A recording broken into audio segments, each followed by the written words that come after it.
만약 제가 물질적이든 정신적이든 소위 영적이라 부르는 것들을 수단으로 해서 행복을 추구하고 있을 때 저는 스스로의 욕망에 의해 착취당하고 있는 것이군요. 또한 제 자신이 스스로를 착취하고 착취당하고 하는 행위의 원인이라는 점을 알겠습니다. 나 자신 바깥에 있는 행복을 추구하게 될 때 그것이 물질적이든 정신적이든 또는 영적이든 어느 차원이든 상관없이 나는 자신의 욕망을 이루기 위해 스스로를 착취하는 자를 만들어내게 됩니다. 그런데 착취하는 자는 어느 날 갑자기 생겨나는 것이 아닙니다. 그는 자연의 변덕으로 생겨난 것도 아닙니다. 그 착취자는 다만 물질적, 정신적, 영적인 만족을 얻고자 내 욕망들이 모인 결과인 것입니다. 그러나 욕망이 날뛰는 곳에서 자유란 존재하지 않으며 착취자는 만족을 느끼기 위해 욕망을 추구하나 결코 그것을 얻지는 못합니다. 그렇단다. 그는 말했다. 그건 전적으로 옳은 말이지. 그런데 거기에는 좀 더 살펴봐야 할 미묘한 문제가 있단다. 사람들은 마음속으로 저항하고 있는 무엇인가를 갖고 있는데 그것들은 그들이 악이라고 부르는 자신들의 행동에 대한 결과이지. 그리고 어떤 이들은 악한 짓을 저지르는 사람들을 죽임으로써 악을 파괴시켰다고 생각한단다. 어떤 이들은 자신들이 보기에 이 사회의 악에 대해 책임이 있는 사람들을 죽이고 감옥에 가두는 것으로써 악을 없애려 한단다. 그러나 그들은 악을 더할 뿐이야. 왜냐하면 그들은 자신들도 악을 창조하는 일에 한 역할을 담당하고 있다는 것을 알아보지 못하고 있기 때문이지. 그릇된 방법으로는 결코 올바른 행동이 자리 잡히게 할 수는 없는 노릇이지. 살인자들을 그저 똑같이 죽인다고 해도 평화는 결코 오지 않는단다. 그렇게 한다면 너 역시 살인자가 된다는 것이거든. 우리가 서로를 집단에 따라, 민족에 따라, 서로 다른 종교에 따라, 서로 다른 사상에 따라 편가르기를 계속하는 한 거기에는 언제나 공격하는 자들과 방어하는 자들이 생기기 마련이지. 그리고 방어하는 자들은 기회가 되면 공격하는 자들로 변할 테고 그동안 무지와 전통에 따라서 자신이 직접 습득한 지식에 따라서 사상에 따라서 다른 이들을 추종하는 것에 따라서 자신이 얼마나 묶이게 되었고 어떻게 조건화되었는지를 사람이 스스로 알아보기 전까지는 평화와 자유란 결코 있을 수 없단다. 악은 또 다른 악으로서도 그것과 반대되는 행동을 한다고 해도 결코 이겨낼 수 있는 것이 아니란다. 그렇게 하면 사람은 더욱더 공격적으로 변하고 더 많은 악이 생겨날 뿐이지. 이러한 분열이 어떻게 해서 생겨나게 되었는지를 이해할 때 비로소 평화는 사람과 평화에, 사람과 세상에 깃들게 되는 것이란다. 악 혹은 다른 무엇을 공격한다고 해서 그 결과로 평화가 올 수는 없는 법이지. 또 평화는 전쟁을 통해서도 결코 오지 않는 것이란다. 평화는 오로지 전쟁의 원인들, 즉 공격성, 민족, 서로 다른 종교로 나누는 태도 등 이러한 모든 것들이 다 이해되고 나야지만 찾아올 수 있는 것이며 그래야 그것들은 사라질 수 있단다. 그러면 인간의 마음으로 창조되지 않았다며 다만 영원하고 항상 현재에 머물고 있는 사랑과 신과 평화가 들어서게 된단다. 너는 평화를 창조할 수 없단다.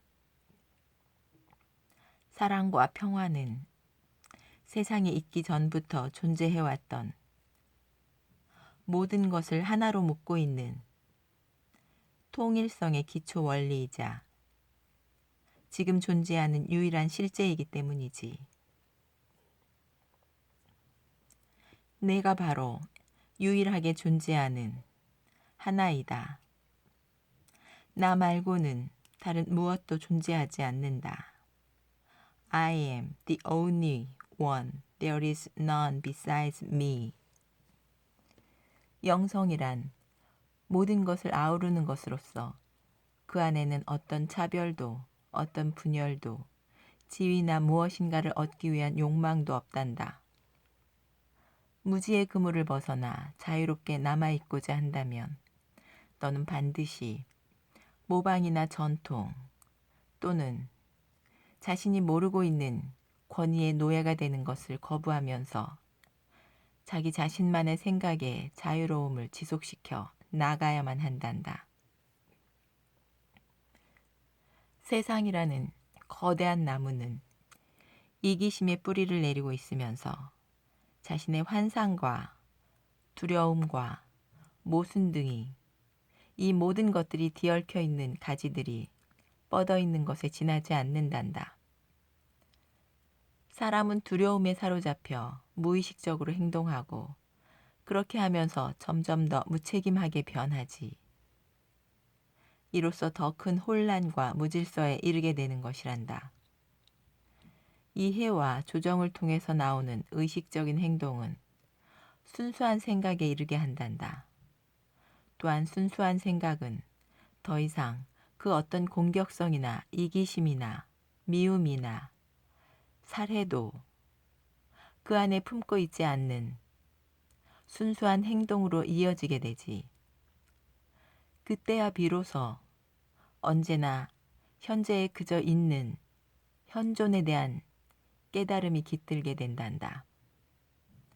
그리고 그것 안에는 어느 경우에라도 결코 자신을 개인, 민족, 집단 따위 등으로 나누어 대립되게 하는 성향을 그 안에 품고 있지 않단다. 너도 곧 선과 악이 그것들 스스로 존재하는 것이 아니라는 것을 알아보게 될 것이란다. 그것들은 우리 행동들의 결과를 가리키기 위해 사용하는 단순한 말들에 불과하지. 그것들은 우리 행동들의 결과를 가리키기 위해 사용하는 단순한 말들에 불과하지. 그리고 사실 우리의 이런 행동들은 우리의 생각의 방향성에 따라 미리 결정되어 있는 것이지. 그리고 어느 특정한 방향으로 쏠리는 이런 생각들이 존재하게 되는 것은 자아의 무지 때문으로서 자아가 스스로 그 안에 갇혀버렸기 때문이란다. 그러므로 우리가 살고 있는 이 세계의 슬픔과 갈등을 없애는 데 있어서 자아를 이해한다는 것은 너무나도 중요한 일이란다. 그리스도 의식이란 실제가 있는 그대로 표현되는 상태를 말하는데 이 그리스도의 의식을 방해하는 모든 것들을 알아차릴 수 있게 되는 것이 무엇보다 가장 중요하단다. 이것이 바로 네가 이 세상에서 해야 할 임무이며 달콤한 말이나 생각으로 사람들의 무지를 지속시켜서는 안 되는 것이란다. 믿음이란 마음을 편협하게 만들 뿐이야. 모든 것들을 있는 그대로 보고 어떻게 해서 그것들이 생겨나게 되었는지를 이해하는 것만이 마음을 속박으로부터 자유롭게 한단다.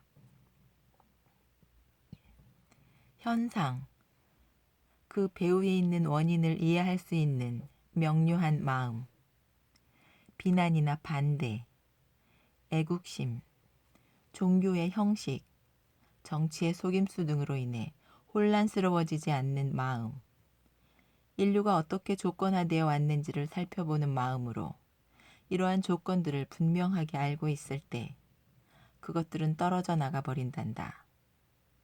모든 것에서 자유로운 그 마음 안에 참된 영감이 떠오르게 되지.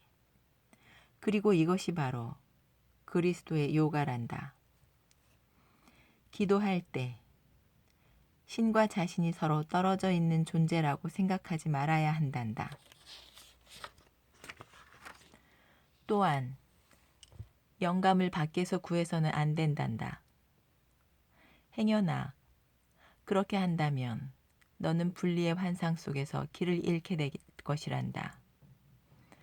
다만 하나의 생명만 있다는 것과 이 생명은 너의 것이기도 하지만 이 생명은 너의 것이기도 하지만 동시에 네 형제들과 자매들 안에도 살아있다는 것을 알아야 한단다.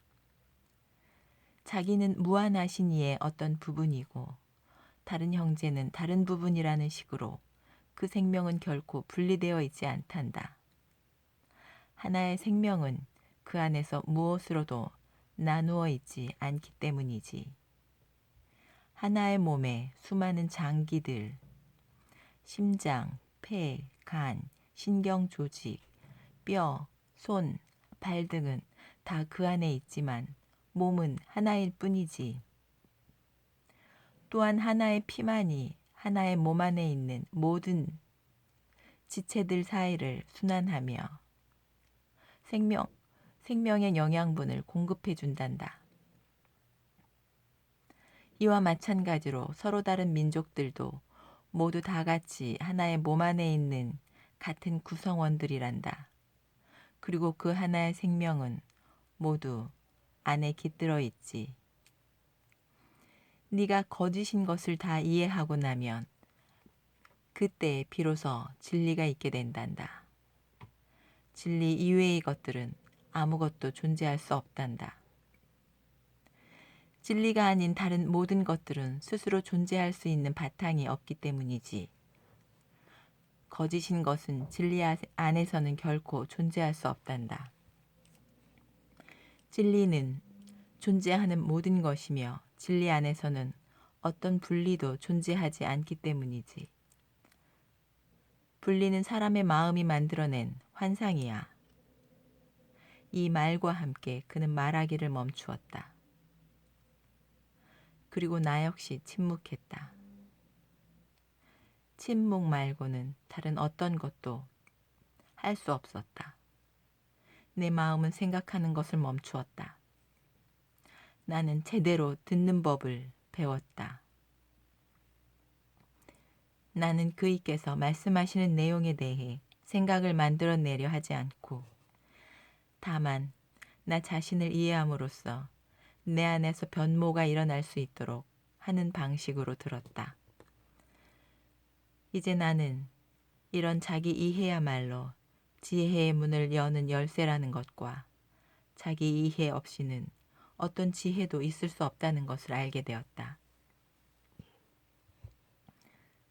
그대는 온 존재를 뒤흔들어 놓는 이야기를 들으면서 다만 말없이 가만히 있어 본 적이 있는가? 그때 들은 내용을 그대로 기억해서 되풀이해 말할 수는 없겠지만 그때 들은 내용이 앞으로의 그대의 삶을 송두리째 바꾸어 놓는 그런 경험을 말이다. 거대한 변화가 안에서부터 일어나고 그 변화와 함께 결코 설명할 수 없는 해방감이 온 존재를 휘감게 된다. 이것이 내가 그의 말을 들을 때마다 느꼈던 바이며 그 해방감은 언제나 신선했다. 나를 묶어놓았던 과거라는 사슬은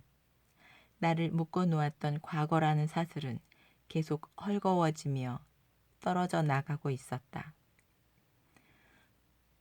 우리는 잠시 거기에 앉아 있었다. 그러나 그 당시 나에게 있어서 시간이란 존재하지 않았다. 나에게 있어서 과거와 미래는 현재 속으로 녹아 없어졌다. 그리고 지금만이 유일한 시간이었다. 이 깊은 침묵 속에 실제가 있었다. 그것이 모든 것이었으며 하늘과 땅에 있는 모든 힘이 바로 그 순간 존재했으며 그 힘이란 바로 사랑이었다.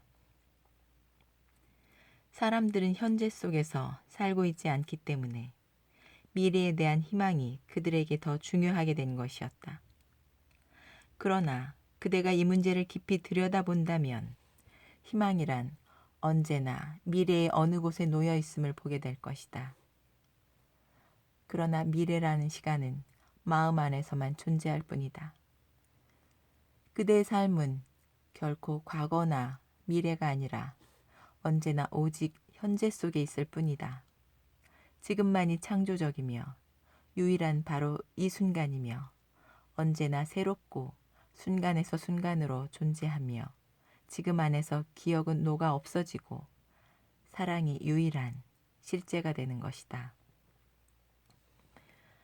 아마 그대도 그런 순간을 경험해 본 적이 있을 것이다. 그 순간만이 너무나 경이로워 다시 붙잡고자 하지만 이미 지나가 버린 그 순간을 다시 잡으려 할 때 그대는 지금 이 순간을 결코 경험할 수 없게 된다. 지나가 버린 순간은 이제 경험이자 기억일 뿐. 과거와 미래는 그대의 마음 안을 제외하고는 그 어디에도 존재하지 않는다. 그러나 지금 바로 이 순간은 창조적이고 창조성 자체이며 매 순간마다 자신을 새롭게 한다. 그러므로 마음 안을 제외하고는 과거도 미래도 존재하지 않는 것이다. 이것을 이해하게 되면 옳고 그름에 대한 기억이 사라지고 분리도 국가나 민족도 서로 다른 종류의 교리도 사라지게 되며 유일한 실제인 살아있는 현존을 방해하는 것은 아무것도 존재하지 않게 된다. 그것이 바로 만물의 아버지이신 신이다. 그리스도의 요가는 다른 모든 요가들보다 위에 있다. 왜냐하면 그것은 모든 것을 감싸 안으며 존재하는 모든 것이기 때문이다. 그것은 모든 것이며 지금 존재한다. Exist now, only now. 신은 그분의 완전함 속에서 지금 존재하다. 지금. 그리고 그분 홀로 계신다. 그대가 이것을 깨닫게 되면 실제 안에서는 높은 것도 낮은 것도 좋은 것도 나쁜 것도 있을 수 없음을 알게 된다. 이런 것들은 다만 자신의 마음 안에서만 존재할 뿐. 이것이 사람을 제한하고 있는 조건들이다. 그대가 자아를 알게 될 때 이미지와 믿음, 관념, 분리, 숱한 어제와 미래, 마음이 만들어내는 모든 환상들 등 이 모든 것들이 온통 뒤섞여 있는 마음을 알게 될 때, 그리고 비난하지 않고 판단하지 않고 또 다른 자아를 창조하지 않고 이 사실을 보게 될 때 마음은 자신의 내용물을 넘어서기 위해 생각을 지어내는 것을 멈출 수밖에 없게 된다. 왜냐하면 마음 자체가 거대한 환상이며 그 환상의 원인이기 때문이다. 마음은 알지 못하며 마음이 알고 있는 것은 실제가 아니며 마음이 알고 있는 것이란 실제에 대한 생각들 뿐이지만 마음은 그것을 실제라 믿고 있다. 그러나 신에 대한 생각은 신이 아니며 신이라는 말 자체는 신이 아니다. 신은 다만 영원하며 그분의 완전함 속에서 항상 현재에 있으며 그분이 유일한 하나이시다. 이것은 마음이 고요해질 때라야 비로소 경험될 수 있는 것이다. 마음 스스로는 아무것도 알 수 없다는 것을 이해하게 될 때 마음은 혼자 분투하는 것을 그만두게 된다. 오직 그때만 지금 속에 존재하는 실제가 있게 된다. 이때 그 실제는 오직 마음 안에서만 존재하는 미래, 그 안에 있는 그 무엇이 결코 아니다. 그대는 이것을 스스로 경험해야만 한다. 아무도 그대를 위해 그것을 대신해 줄 수는 없다. 어떤 선생이나 영적 지도자의 도움도 받지 말고 그대는 홀로 그 길을 가야만 한다. 홀로 있을 때에만 비로소 그대는 알려진 바 없는 그곳에 들어가게 된다. 이것 말고 다른 길이란 없다. 이것이 내가 경험한 바이다. 그리고 이것이 내가 스스로 직접 보고 이해한 바이다. 이것이 바로 그리스도의 요가인 것이다. 알려진 바 없는 그것을 경험하는 데 있어서 선생이란 방해물일 따름이다. 왜냐하면 선생이 있는 한 가르치는 자와 배우는 자가 항상 있기 마련일 것인데 마음이 고요해지는 순간 가르치는 자도 배우는 자도 존재하지 않기 때문이다. 또한 거기에는 경험하는 자와 경험도 존재하지 않으며 자아는 영원한 순간 속으로 사라져버리기 때문이다. 내가 지금 하고 있는 말들은 전적으로 부적합하며 내 말은 결코 알려진 바 없는 그것을 드러낼 수 없다. 그것은 자신의 바깥이 아니라 안으로부터 드러날 수 있을 따름이다. 진리는 결코 이용될 수 없다. 진리를 세상의 일에 이용하려는 욕망을 갖고 진리에 접근하는 순간 그대는 진리를 잃게 되며 그대와 진리는 분리가 되는 것이다. 그때는 자신이 있고 진리가 있어 서로 분리되어 있게 되는 것이다. 그러나 이것은 결코 진리가 될 수 없고 다만 진리에 대한 생각이라는 것을 알아보게 될 때 그때 진리는 그저 있게 된다. 그대는 진리를 마치 삽이나 곡괭이처럼 이용할 수 없다. 그럴 경우에는 그대가 진리보다 더 크고 위대하여야 할 것인데 이는 불가능하기 때문이다. 그러나 그대가 다만 진리를 깨닫고 진리를 사용하려는 마음을 품지 않고 다만 진리가 스스로 일하도록 내맡긴다면, 허락한다면 진리는 그대의 삶과 그대가 사람들과 맺고 있는 관계에 근본적인 변화를 가져다 줄 것이다. 그것이 일하는 그 영역은 드넓고 무한하고 광대하여 미치지 않는 곳이 없다. 진리를 어떤 욕망을 위한 도구로 사용하려고 하는 순간 그것은 더 이상 진리가 아니며 지적 행위에 불과하다. 그 지적 행위 안에는 기억, 분리, 선과 악, 마음이 지어낸 모든 환상, 미움, 시기, 적대가 있을 따름이며 이것들은 자아가 투사된 것에 지나지 않는다. 그러나 만약 진리가 그대 안에서 그대를 통해서 마음의 방해를 받지 않고 스스로 일하게끔 그것을 내버려 둘 수 있다면 자신도 모르는 사이에 무의식 중에 진리는 인간의 생각을 뛰어넘는 곳까지 드넓게 그 영향을 미치게 된다. 그러면 그대는 모든 것을 자유롭게 하는 진리의 힘, 영향을 경험하게 될 것이다. 그것을 진리, 알려지지 않은 바의 것, 신 등 무엇이라 부르는 거에 상관없이 말이다. 알려지지 않은 그것은 이름을 갖고 있지 않으며 또한 예측 불가능하기 때문에 마음은 결코 그것을 이용할 수 없으리라는 것을 그대는 반드시 이해해야 한다. 그러나 마음이 고요해진다면 진리는 스스로 일하게 될 것이고 그것이 일하는 그 영역은 광대하고 드넓고 무한하게 될 것이다. 그리고 그 안에 언제나 현존하는 무한한 생명의 힘과 영광과 자유와 최상의 행복이 놓여져 있다. 나는 너희에게 참으로 말한다.